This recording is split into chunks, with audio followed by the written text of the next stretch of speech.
COVID-19 has put a lot of emphasis on healthcare in Nigeria. Yesterday, at the 73rd session of the World Health Assembly, Chinese President Xi Jinping implored members of the WHO to assist African nations due to their weak healthcare structures.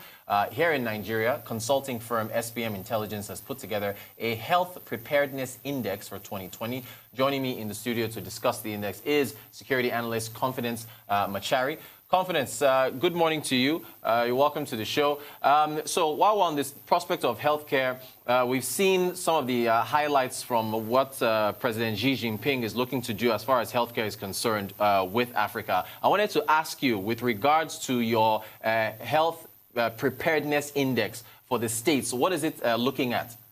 Basically, how it ranks how states compete against each other in their health preparation to tackle health challenges in the hope that they can do better by in healthy competition against themselves. Okay. And so what factors were used in order to put this index together? So we use 6 factors. Some of them include infant mortality rates, doctor to population ratio, human development index, budget spent on health, per capita budget, and household size. Okay. And so based on those particular factors, I guess maybe we can use the top 5 or so. The bottom 5, how did the states perform? Basically, the best performing states in the country are Cross River, Lagos, Anambra, Kwara, and Ondo, in comparison with the worst performing states, which are mostly found in the Northwest, the North Central. Some of them include Kebbi, Kano, Jigawa, and the Niger states. Okay. Now, can you, with regards to one of those metrics, which is I believe it's based on the budget, or the proportion of the budget that's spent on healthcare, can you explain why you went to that as opposed to just using the budgets for each of the particular states? Now, it is very difficult getting budget implementation reports in this country for states, basically because many of these states, they are yet to come into digitization, and their health budget implementation reports cannot be found online. Actually, away from that, what we were able to use was the allocated budget for health. Now, you will discover that in the 36 states, only Kwara was able to meet and exceed the WHO recommended allocated budget for health. The WHO recommended at least 15% of budget to be allocated to health. Only Kwara exceeded that at 17%.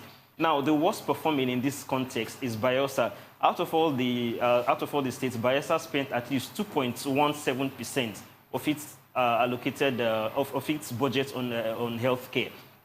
So it is, I have to reiterate that it is kind of better if we have been able to get a state implementation budget reports as opposed to the proposed budgets.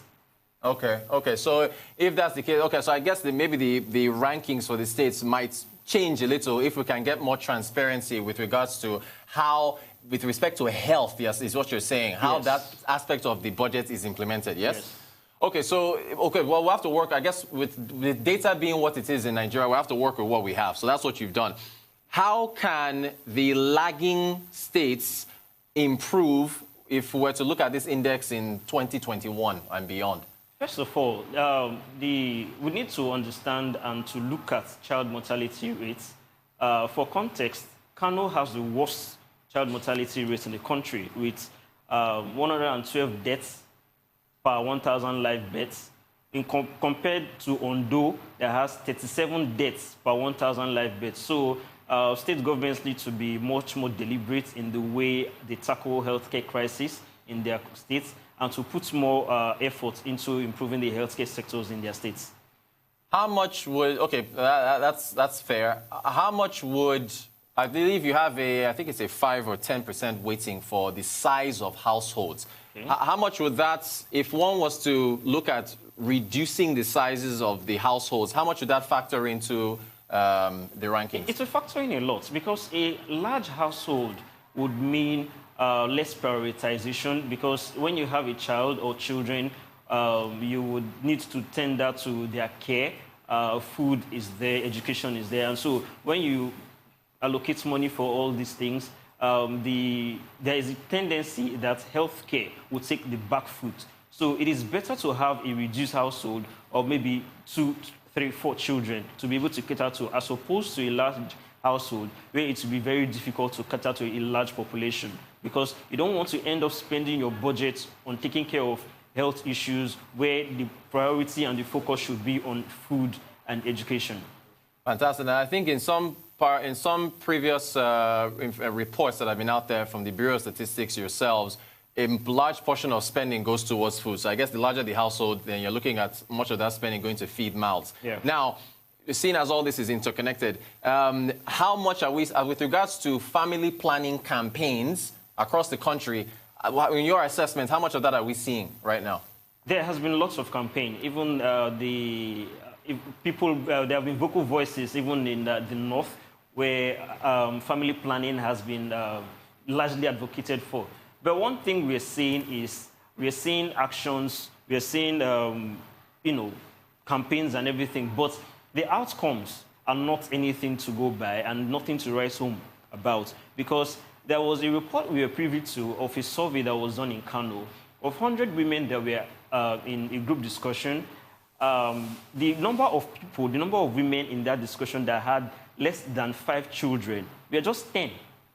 Now, the interesting thing is that when they asked the women that, given what is going on, if they are opportune to have the same number of children, would they do it? They said yes.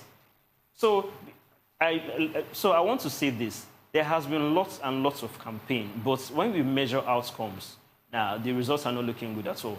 Are those, really, the campaigns I was asking about with regards to family planning, I was moving more towards the public sector side, so on behalf of government. The numerous campaigns that you've seen, again, just for our viewers, on the matter of reducing on family planning campaigns to reduce the number of households, which now affect healthcare spending and food and so on.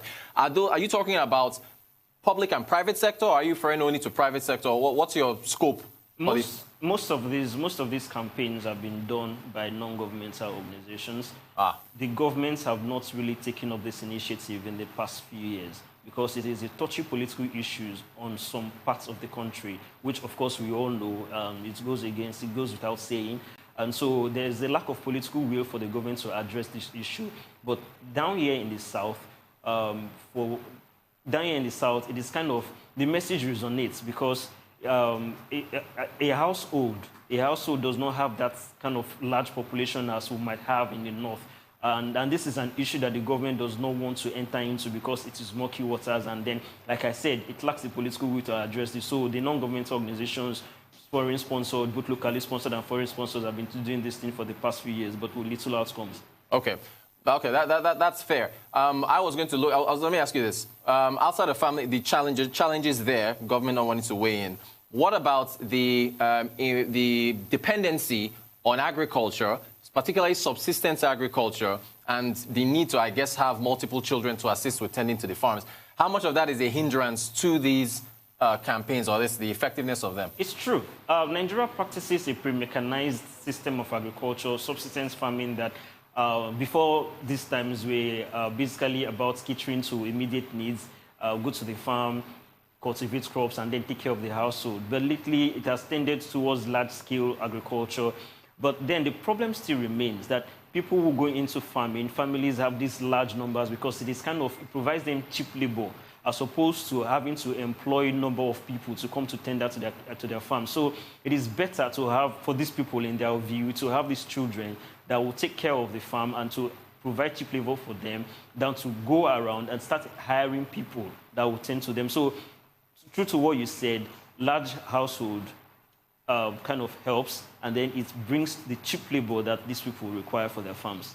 You know, it's amazing. We've spent all this time talking about the least weighted index, which is households, and all the challenges associated with that, agriculture, the need to feed, and so on and so forth. Yeah. If I go up to the highest weighting, your 30% weighting, you attributed that to the doctor to population ratio. Yeah. So that one now that's another whole issue that the country has to face, which is, I guess, the exodus of medical doctors from the country, yeah? Yes.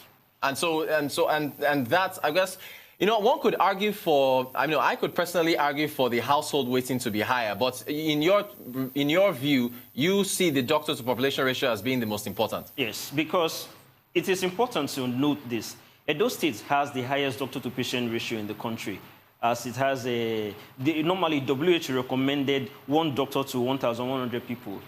Edo State has 1 doctor to 1,400 people. Now, there is also the realization that nearly 80,000 registered doctors, according to the NMA, more than 50% of them practice outside. Saudi Arabia, the United Kingdom, Canada, all of them, they take up these doctors. And so there is, like, I was at Bagada General Hospital yesterday, and I found out that most of these doctors have been incorporated into the coronavirus fight. And there is hardly a doctor on ground to attend to non-coronavirus issues. And the available ones were drafted to attend to only emergency issues that were either dying or at the point of death. So doctor-to-patient ratio is very, very important. It's an issue we need to take seriously. Do you think that the COVID-19 pandemic is the trigger that will be needed in order to spur healthcare spending across the states based on what we've seen? It could be. This is a good opportunity to revamp our healthcare system. But one thing I would say is this. If the Ebola crisis of 2014 didn't teach us anything, there is hardly anything that the coronavirus pandemic would. This is not me speaking pessimistically, but then this is Nigeria. We have to, be realistic with our expectations. All right. Confidence Macharry, security analyst at SBM Intelligence. Thank you so much for taking us through your Health Preparedness Index for the states.